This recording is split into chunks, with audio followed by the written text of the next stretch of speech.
Madhuchand asked, I've been struggling with taking advice from people online. Even the people I've been following for years and benefited from turned out to be frauds and clowns at the end of it all. How do I continue to derive value from them when they're constantly making a fool of themselves? It makes me feel like a clown for taking their advice. I empathize with you deeply because it seems you put your genuine faith and trust in someone. You believed in them, you believed in their mission, you felt their values were aligned to yours. You incorporated their advice into your life and it improved it, so you became a follower. You defended them.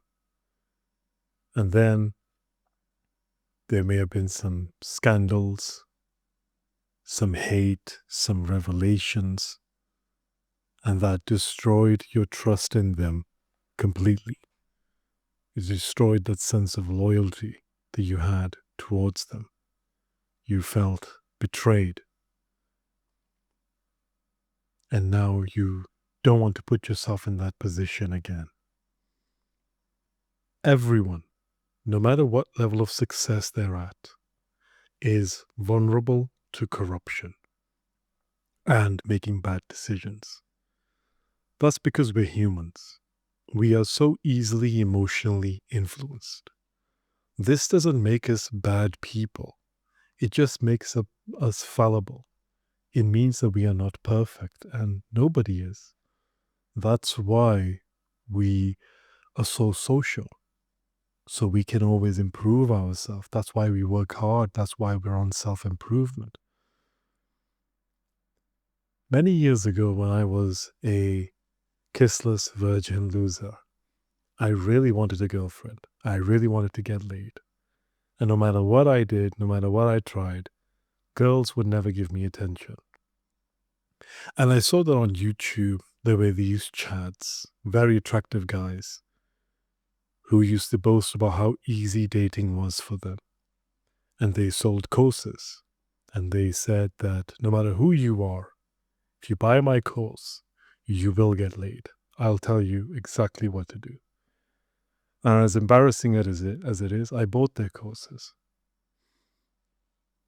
The advice was generic. It was just slop, unhelpful. They would say the key to getting a girlfriend, the key to getting laid, is just going up to girls and talking to them. It's a numbers game. Well, I was already doing that. And I was getting rejected left, right, and center. I felt the reason why girls hated me was because I was ugly. I was brown-skinned. These courses didn't help with that. It was just garbage. It was really disconnected from the struggles of young men. And I felt so betrayed in these guys that I looked up to and when I bought their courses, because they also preached about the importance of finding a good girl, dating a good girl, marrying a virgin. While behind the scenes in their private life, they were dating whores. They were sleeping around. They didn't have a girlfriend, let alone be married. Whoever they were seeing was certainly not a virgin. Probably had a body count double digits, if not triple digits. I have a body count in double digits. So imagine an attractive girl who's very low quality. She would easily be triple digits. These were just escorts and prostitutes that they were paying. And it really contradicted the values that they were promoting publicly. And this sense of betrayal came from what the influencers promoted online to me and other young men and how they lived. And also the fact they didn't understand me and my struggles at all, despite claiming to. When you want to follow someone, you just need to ask yourself two questions. Have they achieved the level of success that you want, but at 2 to 3 times higher level than what you're aiming for? Let's say you want to make $5,000 a month through YouTube. Then you should be learning from someone who's making $10,000 to $15,000 a month through YouTube because they've went through this journey. They will know what it's like to go from 0 to 5 because they've already went through that. In fact, they went a lot further. But you don't want someone who's at the way end of this extreme. Someone like Mr. Beast, who's earning 100 million a month. How could he ever help you? How could he ever help you make 5K a month when he hasn't dealt with this struggle for years, for generations? He's on a completely different level. His clientele would be completely different. Then secondly, they must understand your specific struggles, your story, your background, your culture, your experiences, what you found hard in life. They must understand you. They must have gone through the same experiences as you. Otherwise, how could they possibly help you? Because their advice needs to be tailored to who you are, your life, your beliefs, your values, your religion. Let's say there's a dating coach in India. Would that dating coach be making videos with advice telling young men, the reason why you don't have a girlfriend is because you're not making 20K a month? Is that the reason why there's single men in India, Pakistan, Bangladesh, the South Asian countries? Of course not. Me and you, being South Asian, we know that's not true. The reason why South Asian men don't have girlfriends is because they come from very strict families.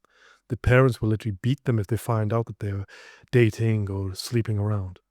It's that a lot of South Asian men think that they're genuinely ugly because they think that they're too short, because they think that they're too unattractive, because they think that dark skin is unattractive.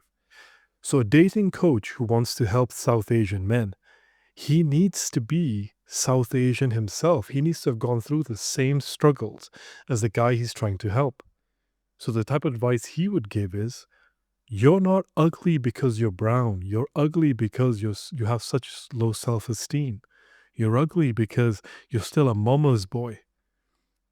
You're ugly because you've never spoken to girls. Whereas a dating coach who gives his advice towards Europeans, he wouldn't be saying this because most European men go to mixed sex schools. They've talked to girls before. Most Europeans can move out. Their parents have no problem with them having a girlfriend. So he could be giving advice to them saying, you need to make 10K a month because European women want a man that has true financial freedom. They find that very attractive. European men wouldn't think of themselves as ugly because they have white skin. That wouldn't make sense. So this person that you want to follow, he needs to understand the self-limiting beliefs that you have because at one point he had them too. So when you find someone who's achieved the level of success you want, but a few times greater, and this person also understands you, your struggles, that's when you should follow them. That's when you should take their advice.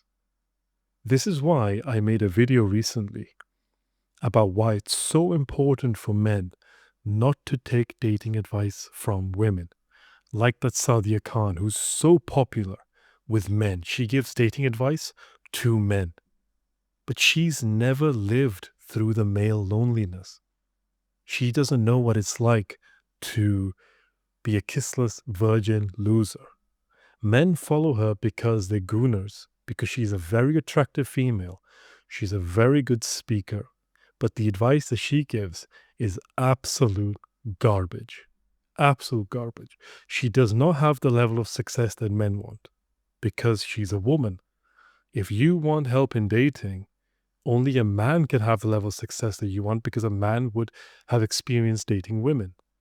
And she doesn't understand your struggles because by virtue of a woman, she's never went through the struggles of a young man. That's not her fault. But if you have researched into her, you will see she's actually a predator. And I feel sorry for the men that follow her and pay her. She can't understand those male experiences. So when both criteria are met, the success and the understanding, then you can put trust in a person's guidance. And that has to be a decision that you make. You have to put trust in someone. Life is so hard to raw dog it alone. When you have a genuine mentor, it makes things so easy because that mentor has done the struggles for you. They've already ran the race, so they can tell you, look out for that rock, look out for that ditch. Here's how you jump over that fence. And yes, there's a risk that the advice could be bullshit. But if it is, then you just stop following them. But if the advice then helps you, you continue following them. But don't idolize them. This is what a lot of people do now. They treat the person as like a messiah. But everyone can fail. We are not perfect by virtue of us being humans. We're animals. We are so emotionally influenced, even the most disciplined of us. So when there's a scandal with an influencer that you follow, all you have to do is ask yourself, did following this person help improve my life? If the answer is yes, then you still benefited despite how betrayed you feel, regardless of their personal failures. Remember, everyone is vulnerable to corruption. Everyone is vulnerable to bad decisions. That doesn't mean that they're a bad person. If following someone made you start going to the gym and improving your life, and then there's a scandal about how they were blasting tren, testosterone, anabol, and whatever the performance enhancing drugs are, then of course you will have this sense of betrayal. But following them made your life better. So you should feel gratitude for that impact, even if this person fell off in a moral sense. That's their struggle. That's their opportunity to grow. You should never judge someone for for the shortfalls they go through, because you don't know the full story. You don't know what's true or not. You're only taking one side. So why get so invested in the scandals that happen? All you need to be concerned about is yourself. Is your life, has it gotten better since following them? Imagine if a video surfaced online and it's only 10 seconds long, and it's of me yelling at my wife. Imagine what the fallout would be like. People would say, Danish isn't in a loving traditional marriage. Danish is very abusive. Danish's marriage is not perfect at all. We shouldn't follow him. We should cancel him. Even though I could come out and say, well, I was having an argument with my wife, and I am a human being. I am not perfect. I had a lapse of emotional control, so I yelled at her. What about the 99.9% of times when I've been loving towards her? Does that not matter? And also, have I not helped people improve their relationships, or at least help them find a good quality woman? Is all that thrown away because of one act of a shortfall from my end? People act emotionally and they react emotionally, not logically. That's just how we are. And this doesn't make you or me a bad person as well. So when there's a scandal, they'll forget all the good, the years of good, because of one moment that's bad. And it's a lot like marriage, to be honest. You could be in the most loving marriage, but if your wife does something that you perceive to be extremely disrespectful, think about how emotionally angry and betrayed you will feel. And that could overshadow the years of good that you had with this woman if you judge and make decisions based on this impulsively, rather than taking time to establish the facts and the logic and making a rational decision. Patience and logical thinking in a general sense are very rare, especially when there's heat, especially when you feel betrayed and disrespected. But that's the most important time to convey this personality. Because humans, we think emotionally. But that's okay, because awareness of this should help us respond better. When scandals happen with someone you've been following and trusting, even if it's not an influencer, it could be with friends, family, relationships, just reflect logically. Did this person help me in the past? Before this scandal, was everything good? If the answer is yes, then number one, show gratitude for that. And then you decide logically, should I continue following them? Understand both sides of every story. Gather the facts, the intelligence, the evidence. Don't just blindly accept the hate that you see online or drama or what people say about your friends or your family. Speak to them, hear it from their mouth, because this person genuinely helped improve your life. Can you not owe it to them to spend the equal amount of time that you did looking at hate content, to at least allowing them to offer an explanation?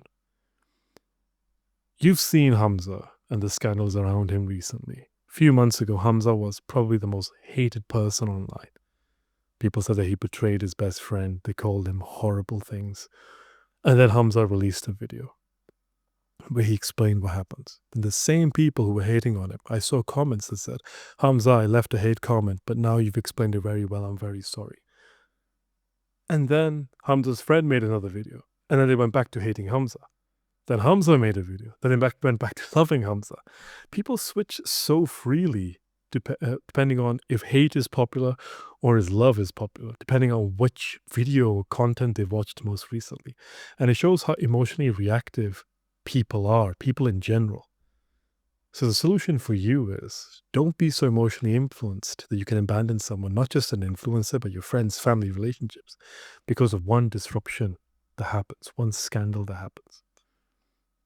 What I want you to do is, before you follow someone, make sure they're 2 to 3 times the level ahead of you. Make sure they understand your specific struggles and experiences.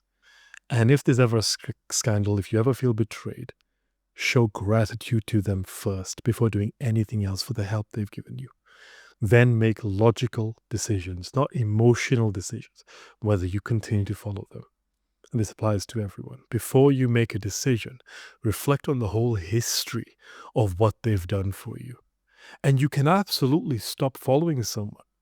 If you make a logical decision and say, I am now going to follow someone else, not out of hate towards this influencer, but because I think someone else is now better fit for me, that's absolutely fine.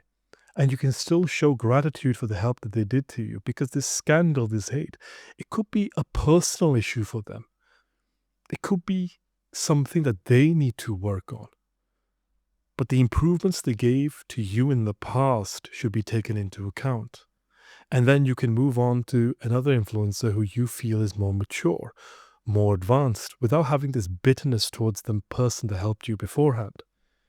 You can't progress in life without mentors. I've tried it. It is impossible. It's super hard. You always need a source of guidance, a source of learning. It can be books, it could be videos, it could be a person. But you always need someone who's done the hard work, and then they help you achieve that level of success a lot faster. So this advice that I'm giving you, I know it's emotionally difficult to hear. I know that if someone gave me this advice when I felt betrayed, I would say, yeah, it's easy to say this, but in reality, it's very hard to put your betrayal aside and think logically. But that's why I'm the one that's having to tell you this. I'm the one that's having to tell you this difficult advice. Because the hard truth is, one betrayal does not erase the years of benefit that someone may have given you. Judge it on the full picture, not just this specific emotional moment. And whenever there's scandals with influencers, people in your life, remember that this is an opportunity for them to grow. It's an opportunity for them to learn, become better mentors in the future. If we abandoned everyone based on scandals or shortfalls that they've had, then everyone in the world would be a failure. I would be a failure because back in my day, back in my life, I was a dirty degenerate. So therefore you could say I'm not worthy of love because I was a very emotionally driven, lust-filled man. But look how far I've progressed because people showed me patience. People showed me gratitude. They believed in me. They believed that I had potential beyond just what my failures were at the time. And you can reflect on yourself and think about all the patience and gratitude that people have shown you in moments where your life was quite going downhill. Don't assume that someone will stagnate forever. If someone has helped you a lot in your life, then they clearly have potential to help you in the future. And if they don't, it's okay. You can leave them, but make that decision logically, not emotionally.